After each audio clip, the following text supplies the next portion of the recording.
బుక్కడ్డం పెట్టి దానికి తీసుకుంటాం. ఏలూరు రావడం, ఏలూరులో 93 నుంచి 31 సంవత్సరాలు నా యొక్క అభ్యర్థిత్వాన్ని నేను బలపరచాలి. వరంగారు చెప్పినట్టు ఆర్థిక పరమైన సమస్య కాదు, మీకు మీ పరిధిలో వాట్సాప్ గ్రూప్ నుంచి ఆ విధంగా ప్రసారం చేసి 10 ఓట్లు మనకు వచ్చేలా చేసి ఈ 13 రోజులు మీ యొక్క సహాయ సహకారాలు అందించి ఏ రూపంలో అవకాశం ఆ రూపంలో నా అభ్యర్థి మరొక్కసారి మిమ్మల్ని కోరుకుంటున్నాను.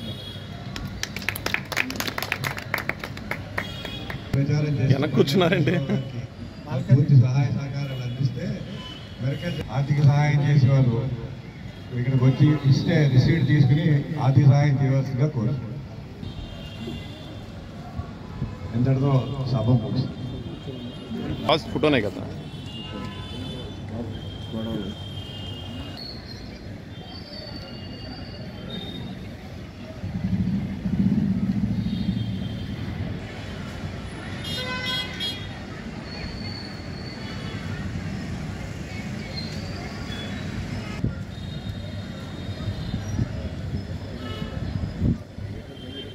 ఇది ఉంది.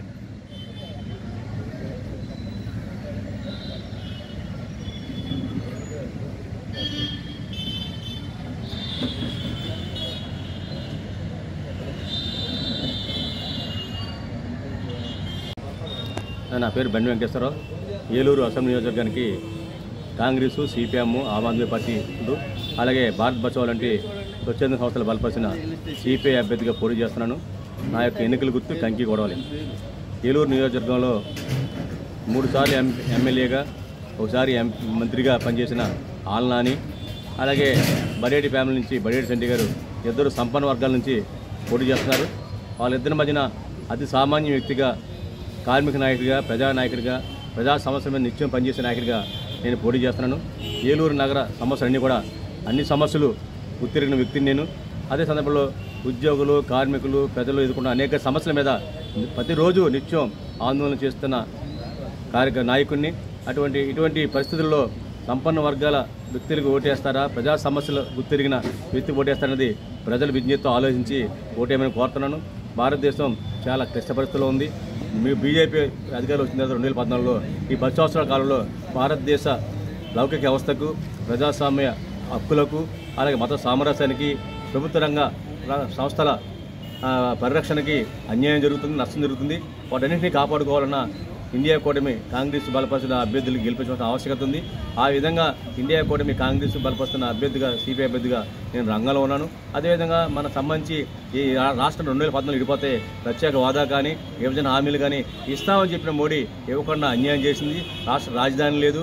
రాష్ట్రానికి సంబంధించిన ఏకైక ఉక్కు పరిశ్రమ కూడా ప్రైవేటు పరం చేయడానికి కేంద్ర ప్రభుత్వం ప్రయత్నం చేస్తుంది. ఈ విధంగా ఆంధ్ర రాష్ట్రాన్ని అన్ని విధాలుగా నష్టం చేస్తున్న బీజేపీతో అంటగాగుతున్న టీడీపీ, జనసేన పార్టీలని, అలాగే బీజేపీకి పరోక్షంగా మద్దతిస్తున్న వైఎస్ఆర్ పార్టీని, 2 పార్టీలని రానున్న ఎన్నికలలో ఓడించాలని చెప్పేసి ఇండియా కూటమి అభ్యర్థులైన కాంగ్రెస్ని, కమ్యూనిస్ట్ అభ్యర్థుల్ని గెలిపించాలని చెప్పేసి ప్రజలకి విజ్ఞప్తి చేస్తున్నా. ఆ విధంగా చేయడం వల్ల భారతదేశ లౌకిక వ్యవస్థ కానీ, ప్రజాస్వామ్య విలువలు కానీ, మత సామరస్యం కానీ, ప్రభుత్వ రంగ సంస్థలు కానీ పరీక్షించబడతాయని చెప్పేసి తెలియజేస్తున్నాను. ఆ విధంగా ఆలోచించి, ప్రజలు విజ్ఞప్తి ఆలోచించి సామాన్య వ్యక్తికి పట్టం కడితే ప్రజా సమస్యల పరిష్కారానికి నిత్యం మీకు అందుబాటులో ఉంటాయని చెప్పేసి తెలియజేస్తున్నాను. ఏలూరు జిల్లా కేంద్రమైన ఏలూరులో పట్టుమని పెద్ద పరిశ్రమలు ఏమి లేవు. ఉన్న జూట్ పరిశ్రమ 2 సంవత్సరాల క్రితం మూతపడ్డది. 2ది కూడా 4 రోజుల క్రితం మూత వేశారు. ఆ విధంగా సుమారు 6,000 మంది కార్మికులు, ఉద్యోగులు ఉపాధి కోల్పోయి వీధులు పాలయ్యారు. ఎటువంటి పరిశ్రమలు లేని ఏలూరులో నన్ను కానీ గెలిపిస్తే ఇప్పుడు మూత వేసిన మిల్లుని శాశ్వతంగా మూతపడకుండా ప్రయత్నం చేస్తానని తెలియజేస్తున్నాను. అదేవిధంగా మరిన్ని చిన్న పరిశ్రమలు, కుటీర పరిశ్రమలు రావడానికి ప్రయత్నం చేస్తాను. ఇప్పటికే అగరబత్తి కంపెనీ కానీ, అలాగే తెవాసీ కంపెనీ కానీ అన్నీ కూడా కుంటుపడుతున్నాయి. వాటిని మెరుగుపరచడం కోసం ప్రయత్నం చేస్తాను. అలాగే బీడీ పరిశ్రమ ఉండేది గతంలో, అది కూడా కుంటుపడుతుంది. దాన్ని కూడా తీసుకురావడం కోసం ప్రయత్నం చేస్తాను. ఆ విధంగా చిన్న పరిశ్రమల స్థాపన కోసం ప్రయత్నం చేసి ఏలూరులో నిరుద్యోగ యువతకి ఉపాధి కల్పించడం కోసం ప్రయత్నం చేస్తానని తెలియజేస్తున్నాను. అదేవిధంగా ఏలూరు నగరంతో పాటు ఏలూరు నగర కార్పొరేషన్ విలీన 7 పంచాయతీల్లో అనేక సమస్యలు ప్రజలు ఎదుర్కొంటున్నారు. రోడ్లు కానీ, డ్రైన్లు కానీ, మంచినీటి సౌకర్యం లేక అనేక ఇబ్బందులు పడుతున్నారు. ఆ పంచాయతీలు కూడా మెరుగైన వసతులు కల్పించడం కోసం ప్రయత్నం చేస్తాను. అలాగే 2019 ముందు టీడీపీ గవర్నమెంట్ నిర్మించిన టిట్కో ఇల్లు గత 5 సంవత్సరాలుగా వైఎస్ఆర్ పార్టీ లబ్ధాలకు అందజేయలేదు. ఏమో మొక్కలు పెరిగిపోయి అడవిలో తయారైంది.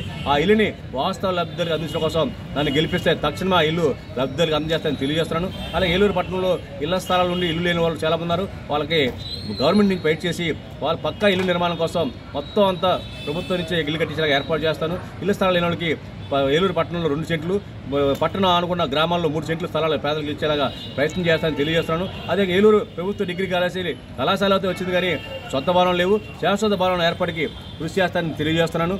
అదేవిధంగా ఏలూరు నగరంలో అనేక సమస్యలు పెరిగిపోయి ఉన్నాయి. ఆ సమస్యలు డ్రైనేజ్, అండర్గ్రౌండ్ డ్రైనేజ్ సమస్య గత 20 సంవత్సరాలుగా అనేక మంది పాలకులు మారిన ప్రతి సంవత్సరం బడ్జెట్ కేటాయించుకున్న డ్రైనేజ్ మెరుగుదల కోసం ఏ ఒక్క పని పూర్తి కావట్లేదు. ఆ అండర్గ్రౌండ్ డ్రైనేజ్ వ్యవస్థ మెరుగుదలకి కృషి చేస్తానని, ఏలూరు నడిబడిలో ఉన్న ప్రధాన రహదారులు గోతులతో ఉన్నాయి. ఆ రహదారుల బాగుకి కృషి చేస్తానని తెలియజేస్తున్నాను. అదేవిధంగా విద్యా వ్యవస్థ, ప్రభుత్వ విద్యా సంస్థలు ఏలూరులో చాలా తక్కువ ఉన్నాయి. అటువంటి స్థాయిలో సామాన్యులకి పేదలకు అందుబాటులో ఉండగా ప్రభుత్వ విద్యా సంస్థలు తీసుకురావడానికి ప్రయత్నం చేస్తానని తెలియజేస్తున్నాను.